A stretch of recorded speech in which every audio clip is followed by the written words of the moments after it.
अक्सर बच्चों का मन पढ़ाई में नहीं लगता, पढ़ाई के अलावा हर चीज़ में उनका दिमाग चलता है। आज की अपनी इस वीडियो में हम डिस्कस करने वाले हैं कि कैसे बच्चों को पढ़ाई की तरफ अग्रसर किया जाए, कैसे उन्हें पढ़ाई के फ़ायदों के बारे में समझाया जाए और ऐसा क्या किया जाए जिससे कि बच्चों का मन पढ़ाई में खुद ब खुद लगने लगे और साथ ही साथ ऐसा होता ही क्यों है कि बच्चों का मन पढ़ाई में नहीं लग रहा है। इन सारी चीज़ों के ऊपर आज हम बात करने वाले हैं। तो चैनल पर अगर आप बिल्कुल पहली बार आए हैं या फिर आपने अभी तक हमारे चैनल राइज विद अभिलाषा को सब्सक्राइब नहीं किया है तो सब्सक्राइब जरूर कर लीजिएगा, क्योंकि इस तरीके की इन्फॉर्मेटिव वीडियोस लगातार हमारे चैनल पे आते रहती है। सबसे पहला कारण होता है बच्चों का मन पढ़ाई में ना लगने का, हमने पढ़ाई को बहुत ज़्यादा बोरिंग बना दिया है। जो किताबें हैं हम उन्हीं को ही बच्चों को रटवाते रहते हैं, अभी ये लेसन याद करो, अभी ये क्वेश्चन आंसर याद करो, अभी ये वर्ड मीनिंग याद करो, और वो अक्षर देख देख के ना बच्चे बोर हो जाते हैं। इसका सिंपल सा सॉल्यूशन है, आपको पढ़ाई को थोड़ा सा इंटरेस्टिंग बनाना पड़ेगा। इंटरेस्टिंग कैसे बनाएंगे? किताब से तो आपको बच्चों को पढ़ाना ही है, लेकिन किताब को ऐसे नहीं कि आपने बुक खोल के बच्चों को दे दिया चलो अब ये पढ़ो, चलो अब ये करो, ऐसा नहीं। ये आप करोगे ना तो डेफिनेटली बच्चे बोर हो जाएंगे। खासकर जो छोटे बच्चे हैं, लाइक आपके पहले दूसरी क्लास के बच्चे हैं, वो तो 100% बोर हो जाएंगे। उनको पसंद आता है खेलना, बातें करना। छोटे बच्चों को बातें करना बड़ा पसंद होता है, बातें करना उनको अच्छा लगता है, खेलना अच्छा लगता है, गेम्स देखने उनको अच्छे लगते हैं, स्क्रीन के साथ टाइम स्पेंड करना उनको अच्छा लगता है। तो आपको क्या करना है, पढ़ाई को इन सब चीज़ों से जोड़ना है। बच्चों को बातें करना अच्छा लगता है, आप उनसे बातें करो, बजाय कि आपने उनको किताब थमा दी कि लो इसको आप पढ़ो।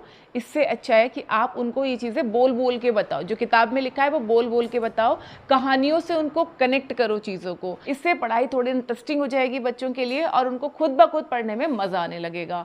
दूसरी चीज़ आप इसमें कर सकते हो, पढ़ाई को इंटरेस्टिंग बनाने के लिए आप स्क्रीन का सहारा ले सकते हो। एक लिमिटेड टाइम रखो कि आपको आधे घंटे के लिए स्क्रीन मिलेगा या 1 घंटे के लिए स्क्रीन मिलेगा, कोई भी एक टाइम फिक्स करो और जो उनकी बुक्स में है उसके बारे में उन्हें आप वीडियोस के थ्रू, फोटोज़ के थ्रू नॉलेज देना शुरू करो। इससे बच्चों का पढ़ाई की तरफ इंटरेस्ट बढ़ेगा, पढ़ाई उनको बोर नहीं लगेगी और वो खुद ब खुद पढ़ना शुरू कर देंगे। दूसरा कारण होता है बच्चों का पढ़ाई में मन ना लगने का, उनके ऊपर बहुत ज़्यादा प्रेशर डालना और दूसरे बच्चों से उनकी तुलना करना। अरे देखो उसका बच्चा कितना अच्छा है, देखो उसके कितने अच्छे नंबर आए, अब की बार अगर तुम्हारे इतने नंबर नहीं आए तो मैं तुम्हें ये पनिशमेंट दूंगी, अब की बार तुम्हारे अच्छे नंबर नहीं आए तो तुम्हें ये नहीं मिलेगा। इस तरीके का जो हम दबाव बच्चों के ऊपर बनाते हैं ना, प्रेशर डालते हैं, इससे भी बच्चों का मन पढ़ाई से हटने लगता है। सीधी सी बात है, जब उनको कोई चीज़ इतना ज़्यादा मतलब टॉर्चर करके मिलेगी ना तो उनको वो चीज़ अपनी दुश्मन दिखाई देने लग जाएगी कि यार इस पढ़ाई की वजह से ना मुझे ये नहीं मिला, ये मार्क्स नहीं आए इस वजह से मुझे ये नहीं मिला। यानी बच्चों को आप दबाव मत डालो, उनको आप ये मत करो कि नहीं ये करोगे तो ये होगा। इसको आप एक रिवॉर्ड की तरह उनको दे सकते हो, वो भी बाद में, मतलब पहले से पहले आप उनको मत बोलो कि ये नहीं हुआ या इतने नंबर नहीं आए तो ये नहीं मिलेगा, ऐसा मत करो। जब वो कुछ अच्छा अचीव करे तो उनको एज अ रिवॉर्ड आप चीज़ें देना शुरू करो, इससे उनको मोटिवेशन आएगा। लेकिन अगर पहले से पहले ही आपने बोलना शुरू कर दिया कि ये करोगे तो ये मिलेगा, ये करोगे तो ये नहीं मिलेगा, तो वहाँ से बच्चों का दिमाग ना एक ऐसे कंप्रेस होना शुरू हो जाता है, फिर उनका पढ़ाई में इंटरेस्ट नहीं आता है। दूसरा, जैसे मैंने बताया, तुलना। दूसरे बच्चों से प्लीज़ बिल्कुल भी आप कंपेयर मत करो। हर बच्चा अलग अलग है, हर किसी की कैचिंग पावर अलग अलग है, पढ़ने का तरीका अलग अलग है, चीज़ों को समझने का तरीका अलग अलग है। आप अपने बच्चे को 100% दो, उसको पढ़ाने के लिए 100% ट्राई करो, लेकिन वो दूसरों से अच्छा परफॉर्म करेगा, इस चीज़ का प्रेशर उसके ऊपर आप बिल्कुल मत बनाइए। तीसरा कारण जो बच्चों का पढ़ाई में मन नहीं लगता है वो होता है कि आजकल ना बच्चों के पास ध्यान भटकाने वाले बहुत सारे साधन आसपास में हैं।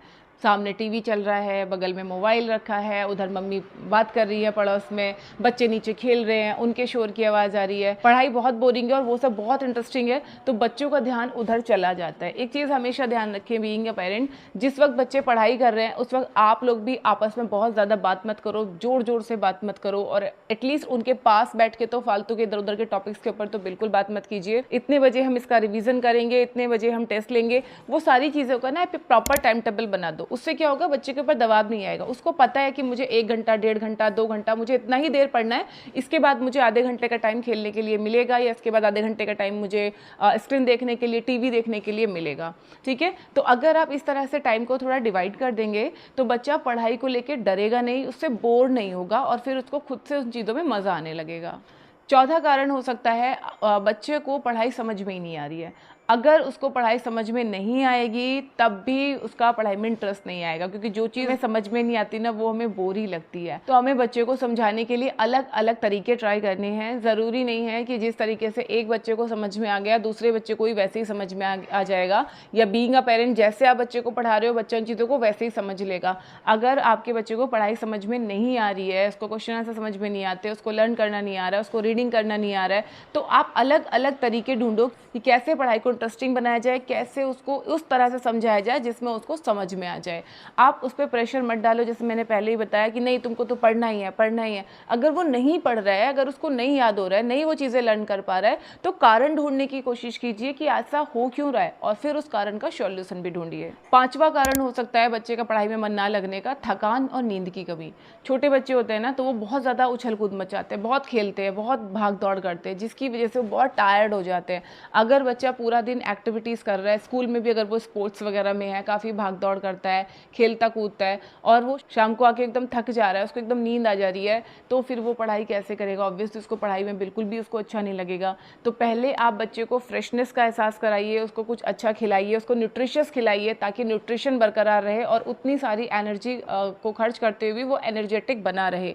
इन चीज़ों का आप ध्यान ज़रूर रखो। अगर बच्चे की नींद पूरी नहीं हो रही है, कई पेरेंट्स क्या करते हैं एग्जाम के टाइम में बच्चों को बहुत बहुत रात तक पढ़ाते हैं, फिर सुबह उठा के एग्जाम देने बच्चा जाता है, वहाँ से लौटता है, फिर अगले एग्जाम के लिए उसके ऊपर प्रेशर बनाते हैं।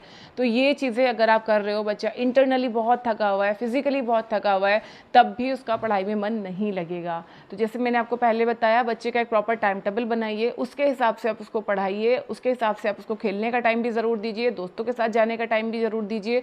ये सारी चीज़ें अगर आप अलाइन करके करेंगे ना, बेटर होगा बच्चे के मेंटल डेवलपमेंट के लिए भी, उसके फिजिकल डेवलपमेंट के लिए भी, और उसकी ओवरऑल पर्सनैलिटी के लिए भी। आई होप आपको ये जानकारी और वीडियो ज़रूर पसंद आई होगी। और आप क्या क्या चैलेंजेस फेस कर रहे हैं अपने बच्चों को पढ़ाते टाइम पे, वो भी कमेंट करके ज़रूर बताइए, ताकि मैं उनके ऊपर भी नेक्स्ट वीडियो लेके आ सकूं। तो चलिए मिलते हैं नेक्स्ट किसी वीडियो में, तब तक के लिए नमस्ते।